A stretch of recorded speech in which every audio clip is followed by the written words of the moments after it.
इस विरोध प्रदर्शन को लेकर बीजेपी के नेता हैं संबित पात्रा, उन्होंने आरोप लगाए हैं कांग्रेस पर, खासकर कई बड़े आरोप लगाए हैं। क्या कुछ उन्होंने कहा है वो भी सुनवाते हैं। जिस तरीके से राहुल गांधी और कांग्रेस के द्वारा देश का अपमान किया गया है समिट के अंदर घुस के, और देश का अंतर्राष्ट्रीय मंच पे लगातार जिस प्रकार से राहुल गांधी अपमान करते हैं वो दोबारा से दिखता है कि राहुल गांधी लगातार अपमान करने का काम, देश का नाम दुर्बल करने का काम कर रहे हैं। एक तरफ देश का नाम बढ़ रहा है, विश्व के सब नेता आए हुए हैं, विश्व के देश दुनिया भर के लोग आए हैं, वही राहुल गांधी देश का नाम खराब करने लगे। कार्यकर्ताओं को वहां पर देखकर विरोध कराते हो, ये दिखाने के लिए कि हमारे बस बाहर वर्ल्ड में हमारी देश करो। अरे आप विरोध कीजिए पार्टी, आप विरोध कीजिए पार्टी। प्रधानमंत्री आज पूरे विश्व में देश का डंका बजा रहे हैं, लेकिन कांग्रेस और राहुल गांधी के पूरे देश में देश की छवि को दुर्बल करने का काम करते हैं। देश के साथ ही कोई नहीं होगा। देश का युवा राहुल गांधी को ही शहीद हो जाने का काम करेगा। तो ये नाराजगी है, और ये नाराजगी I have the script of most of the top leaders and the CEOs of the world who participated in the AI summit in Bharat Mandapam, and what they said about India. They said about India that India is the core. India has the possibility. India has the potential. India is doing fantastically well. यह सब पूरे विश्व का कहना था, मगर राहुल गांधी और Congress party, the traitors of the highest order, देश के सबसे बड़े गद्दार, रंग में भंग डालना इनका काम है।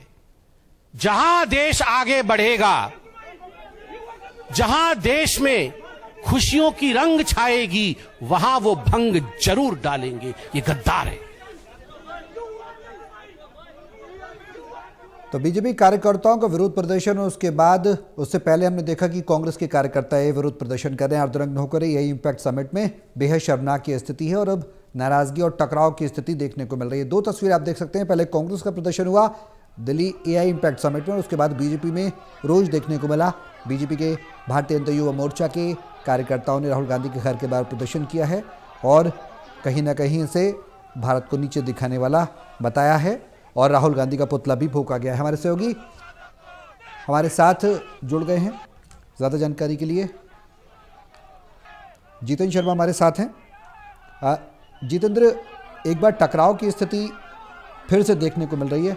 अर्धनग्न प्रदर्शन के बाद बीजेपी में भी रोष देखने को मिल रहा है। कहीं ना कहीं ये ओछी मानसिकता को दर्शाता है कांग्रेस की, और अब सियासत भी हाई है। जाहिर सी बात है कि जब देश को नीचे दिखाया जाएगा तो उसका इम्पैक्ट तो देखने को मिलेगा।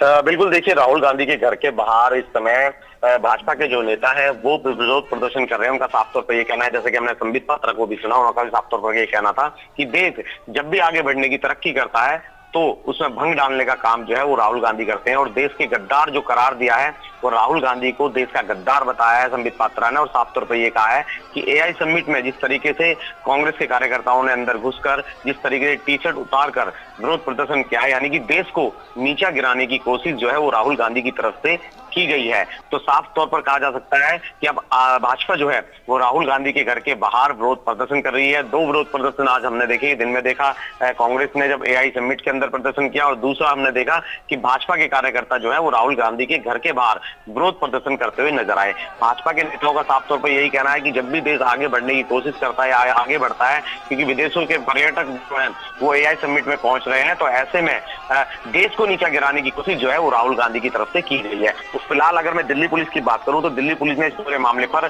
4 लोगों की इसमें गिरफ्तारी की है, जो कि इंडियन यूथ कांग्रेस के नेशनल सेक्रेटरी हैं कृष्ण हरि, इनको गिरफ्तार किया गया है, और बिहार स्टेट सेक्रेटरी है कुंदन यादव, इनको गिरफ्तार किया है, और यूपी स्टेट वाइस प्रेसिडेंट है अजय कुमार, इनको गिरफ्तार किया है, और national coordinator Indian youth Congress Narasimha Yadav को गिरफ्तार किया है। इन सभी को गिरफ्तार किया गया है, और इनसे अब एक लंबी पूछताछ की जाएगी कि आखिरकार पहले से क्या षड्यंत्र रचा गया था कि एआई समिट जब होगा तो किस तरीके के छवि जो है देश की नीचे गिराई जाए, किन किन नेताओं के साथ इनकी मीटिंग हुई थी, और किस तरीके से इन्होंने पूरी तैयारी जो है एआई समिट के दौरान देश को नीचा गिराने की कोशिश की कि किसी भी तरीके से देश को नीचा गिराया जा सके। तो ऐसे में अब साफ तौर पर अब दिल्ली पुलिस ने भी मामला दर्ज दर्ज कर लिया है, कई गंभीर धाराओं में मामला दर्ज हुआ है और अब पुलिस की भी जांच इस पूरे मामले पर चल रही है। जी जितेंद्र, बड़ा सवाल है कि अंतर्राष्ट्रीय मंचों पर जब विदेशी मेहमान आते हैं, भारत जब आगे बढ़ता है तो इस तरह की ओछी हरकत कांग्रेस के द्वारा की जाती है।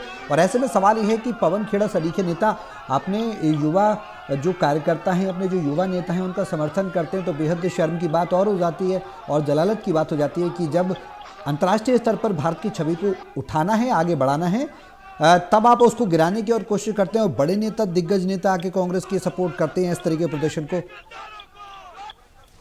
बिल्कुल, देखिए, ना सिर्फ भाजपा के नेता प्रदर्शन कर रहे हैं बल्कि आम जनता से भी हमारी बातचीत हुई, उन्होंने भी साफ तौर पर ये कहना है कि जिस समय एआई समिट चल रहा है भारत मंडपम में और विदेशी पर्यटक जो है वो वहां पर पहुंच रहे हैं, विदेशी नेता वहां पर पहुंच रहे हैं, तो ऐसे में भारत का नाम जो है वो काफी ऊपर हो रहा है। और ऐसे में जिस तरीके से देश के अंदर रह करके, देश का ये खा करके और कांग्रेस के कुछ कार्यकर्ता वहां पर पहुंचते हैं और टी शर्ट उतार करके जिस तरीके से प्रदर्शन करते हैं, तो कहीं ना कहीं देश का जो नाम है वो कहीं ना कहीं नीचे दिखाने की कोशिश कांग्रेस की तरफ से की गई है। ये आम जनता का भी कहना है, आम जनता से हमारी बातचीत हुई है तो उन्हों के अंदर भी हमने काफी गुस्सा देखा कि ऐसा नहीं करना चाहिए था। हालांकि हाँ, राजनीति चलती रहती है, दिल्ली हो या फिर केंद्र सरकार के आपस में कहें, फिर राजनीति चलती रहती है, लेकिन एआई समिट के दौरान ऐसा नहीं करना था। लेकिन कह सकते हैं कि अब भाजपा के कार्यकर्ता राहुल गांधी को घेरने में लगे हुए हैं और साफ तौर पर उन्हें गद्दार करार भी दिया गया है, जैसे कि हमने संबित पात्रा को सुना। और दिल्ली पुलिस की अगर बात करूं तो दिल्ली पुलिस ने भी 4 लोगों को गिरफ्तार किया है और इनसे भी लंबी पूछताछ